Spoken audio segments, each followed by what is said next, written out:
Assalamualaikum warahmatullahi wabarakatuh. Perkenalkan, nama saya Muhammad Nur Fadilah Fajar, NIM 20060211017 dari kelas biologi A. Di sini saya akan menyampaikan materi presentasi saya yang berjudul Hukum vaksinasi dalam perspektif hukum Islam.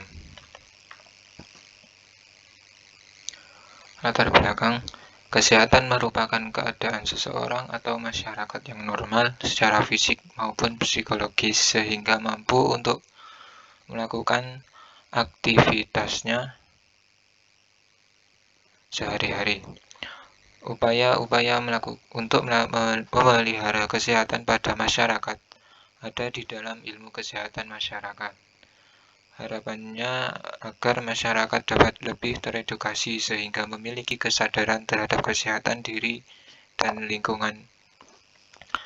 Dalam Kamus Besar Bahasa Indonesia atau KBBI, imunisasi diartikan pengebalan atau dalam artian pengebalan terhadap penyakit. Dalam istilah kesehatan, imunisasi diartikan pemberian vaksin untuk mencegah terjadinya penyakit tertentu. Imunisasi artinya pemindahan atau transfer antibodi atau daya tahan tubuh secara pasif. Antibodi ini diperoleh dari komponen plasma donor yang sudah sembuh dari penyakit tertentu. Biasanya imunisasi bisa diberikan dengan cara disuntikkan maupun diteteskan pada mulut anak balita atau anak-anak dalam usia di bawah 5 tahun. Vaksin adalah bibit penyakit atau misal penyakit cacar yang sudah dilemahkan. Digunakan untuk vaksinasi. Vaksinasi dapat diartikan pemberian vaksin antigen dari virus atau bakteri yang dapat merangsang imunitas atau antibodi dari sistem imun di dalam tubuh, semacam memberikan infeksi ringan. Vaksinasi merupakan suatu pencegahan medis yang sudah tidak asing di telinga masyarakat modern saat ini. Vaksinasi dianggap sebagai salah satu terobosan mutakhir dalam dunia kesehatan karena bersifat preventif dan kabarnya banyak menyelamatkan nyawa manusia. Selain vaksin, kita juga mengenal imunisasi. Perbedaan mendasar antara vaksin dan imunisasi adalah imunisasi merupakan proses di mana tubuh manusia menjadi kebal terhadap penyakit tertentu, dan vaksinasi memicu meningkatnya sistem kekebalan tubuh terhadap penyakit. Imunisasi tidak harus selalu melalui vaksin. Seseorang yang sudah pernah tertular penyakit dan berhasil sembuh, maka secara natural tubuhnya imun terhadap penyakit tersebut di kemudian hari.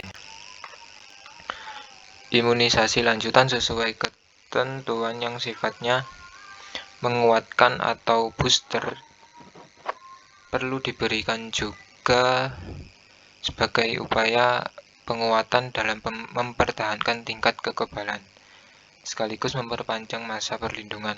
Meskipun imunisasi merupakan hak anak dan difasilitasi oleh pemerintah secara gratis, namun banyak orang tua atau keluarga dan bahkan masyarakat yang belum mengimunisasikan atau imunisasinya tidak lengkap atau bahkan menolak imunisasi yang disediakan. Alasannya terutama karena ketakutan pada efek samping dan juga karena alasan keyakinan bahwa vaksin mengandung unsur yang diharamkan dalam ajaran agama Islam, khususnya karena mengandung ekstraksi enzim babi. Vaksinasi atau yang biasa dikenal imunisasi adalah suatu cara untuk meningkatkan kekebalan seseorang secara aktif terhadap suatu antigen, sehingga bila kelak ia terpajan pada antigen yang serupa, tidak terjadi penyakit. Vaksinasi dilakukan dengan cara pemberian vaksin, sehingga terjadi imunitas atau kekebalan terhadap penyakit tersebut. Vaksin sendiri adalah jenis bakteri atau virus yang sudah dilemahkan atau dimatikan guna merangsang sistem imun kekebalan dengan membentuk zat antibodi di dalam tubuh antibodi. Inilah yang melindungi tubuh di masa yang akan datang. Imunisasi adalah proses pembentukan zat antibodi tubuh secara aktif atau buatan melalui pemberian vaksin atau pemberian bakteri dan virus yang sudah lemah.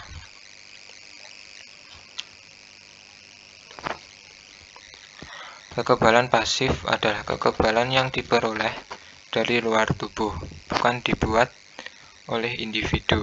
Contohnya adalah kekebalan pada janin yang diperoleh dari ibu atau kekebalan yang diperoleh setelah pemberian suntikan imunoglobulin. Kekebalan pasif tidak berlangsung lama karena akan dimetabolisme oleh tubuh. Kekebalan aktif adalah kekebalan yang dibuat oleh tubuh sendiri akibat terpajan pada antigen seperti pada imunisasi atau terpajan secara alamiah.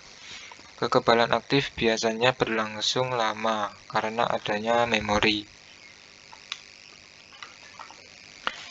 Imunisasi penting karena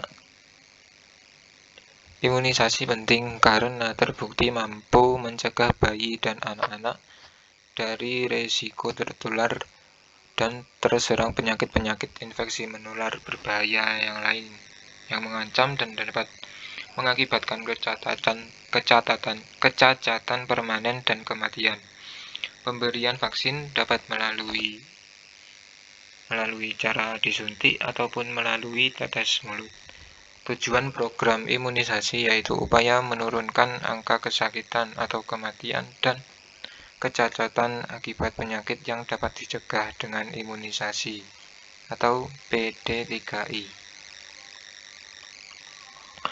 Tujuan dan manfaat vaksinasi. Tujuan imunisasi adalah mencegah terjadinya penyakit tertentu pada seseorang dan menghilangkan penyakit tertentu pada sekelompok masyarakat atau bahkan menghilangkan penyakit tertentu dari dunia seperti pada imunisasi cacar. Imunisasi merupakan suatu teknologi yang sangat berhasil di dunia kedokteran sekaligus merupakan sumbangan ilmu pengetahuan yang terbaik dan yang pernah dapat diberikan oleh ilmuwan di dunia ini. Imunisasi adalah upaya kesehatan yang paling efektif dan efisien dibandingkan dengan upaya kesehatan lainnya. Berbagai keuntungan imunisasi antara lain, pertama adalah pertahanan tubuh yang terbentuk akan dibawa seumur hidup. Kedua, bersifat cost efektif karena murah dan efektif. Dan yang ketiga adalah imunisasi tidak berbahaya. Reaksi yang sangat serius sangat jarang terjadi, jauh lebih jarang dari komplikasi yang timbul apabila terserang penyakit tersebut secara alamiah. Macam-macam jenis vaksin. Vaksin hepatitis A untuk penyakit hepatitis A yang disebabkan oleh virus yang disebarkan oleh kotoran atau tinja penderita. Virus ini juga mudah menular melalui makanan atau minuman yang sudah terkontaminasi. Vaksin hepatitis B, suatu penyakit hati yang disebabkan oleh virus hepatitis B. Virus ini dapat menyebabkan peradangan hati akut atau menahun yang dapat berlanjut menjadi kanker hati. Vaksin demam tipus akibat serangan bakteri Salmonella typhi yang menyebar melalui sisa-sisa kotoran manusia. Penyakit tifus sangat terkait dengan kondisi lingkungan pemukiman manusia. Vaksin tetanus. Tetanus adalah infeksi karena racun yang dibuat dalam tubuh oleh bakteri Clostridium tetani. Penyakit ini bisa membuat kejang otot, rahang terkancing, gangguan bernapas, dan kematian.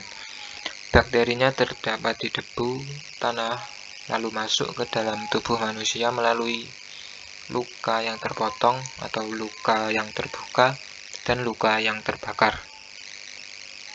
Vaksin influenza mencegah penyakit akibat serangan bakteri Haemophilus influenza. Yang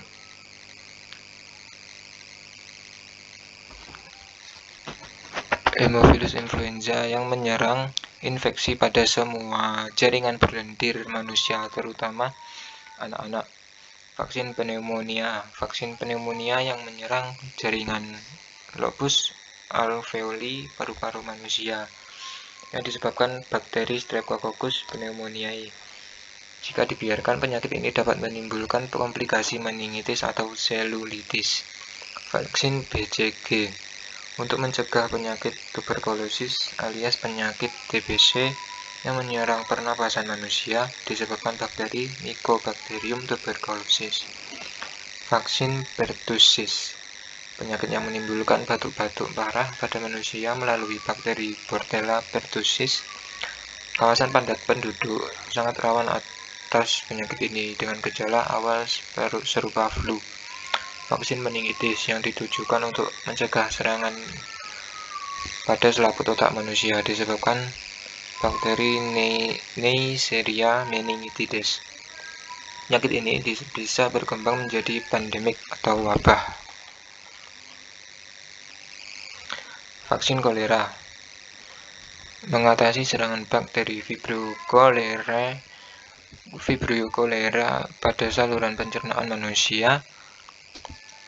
Vaksin polio yang jika tidak diterapkan pada manusia berujung pada kelumpuhan permanen. Vaksin campak mengatasi penyakit yang disebabkan virus genus morbillivirus. Virus ini ditularkan melalui percikan cairan tubuh pengidap. Vaksin mumps alias gondongan yang disebabkan oleh genus rubulavirus menular melalui air liur, kontak langsung, bahan muntah, dan urin penderita. Vaksin rubella mencegah penyakit kulit parah berupa bintik kemerahan disebabkan oleh rubivirus toga virus. Penyakit ini menular melalui saluran pernapasan atas, bisa menimbulkan limpa bengkak. Vaksin COVID-19 mencegah penyakit yang menyerang paru-paru yang disebabkan oleh bakteri coronavirus. Hukum vaksinasi dalam Islam. Islam mengajarkan konsep hukum mencegah lebih diutamakan daripada mengatasi atau mengobati dan menghilangkan bahaya darurat. Doro al-mufasadu maqaddamu ala jalibal maslahah, artinya mencegah kerusakan lebih diutamakan atau didahulukan daripada meraih kemaslahatan. Atas dasar di atas, maka kegiatan yang sifatnya preventif atau pencegahan, termasuk imunisasi atau vaksinasi ini, bukan termasuk melawan takdir, tetapi justru menjalankan perintah agama Islam untuk meraih kebaikan utama. Pengambilan keputusan fatwa tentang memperbolehkan penggunaan vaksin meskipun terbuat dari bahan yang najis dan non-halal ini berlandaskan atas hifz an-nafs atau menjaga kelangsungan hidup manusia yang tidak lain merupakan salah satu tujuan dari adanya syariat atau maqasid asy-syariah, dan juga berdasarkan beberapa konsep serta kaidah fikih. Konsep istihlah ini berarti perubahan material dan sifat-sifat suatu benda najis menjadi benda lain. Dengan kata lain, benda najis tersebut menjadi suci setelah mengalami perubahan zat dan sifatnya sehingga menjadi benda baru yang berbeda dengan sebelumnya, baik berupa secara alami maupun karena campur tangan manusia. Dalam konteks vaksin, bahan yang najis dan non-halal kemungkinan besar mengalami perubahan zat setelah diolah dan dicampur dengan bahan lainnya. Oleh karena itu, vaksin tersebut menjadi suci dan boleh digunakan. Konsep istihlak. Istihlak adalah bercampurnya benda haram atau najis dengan benda lain yang suci dan halal yang jumlahnya lebih banyak. adanya pendapat tentang bolehnya berobat dengan barang najis bila pengobatan yang lain tidak manjur. Pengobatan ini dikemukakan oleh mazhab Syafi'i yang tidak mengenal konsep istihalah, namun memberikan kelonggaran untuk mengkonsumsi obat yang terbuat dari bahan najis dan non-halal bila memang berada dalam kondisi terdesak dan tidak menemukan alternatif lainnya. Sehingga hadis-hadis Nabi yang secara eksplisit melarang obat yang terbuat dari benda non-halal seperti fatadawu wala tatadawu bil muharrami, yang berarti berobatlah dan jangan berobat dengan hal yang diharamkan. Konteks hadis di atas adalah apabila tidak ada hajat yang mendesak dan masih ada alternatif obat lainnya. Adanya kaidah fikih hajat umum menduduki posisi darurat yang khusus.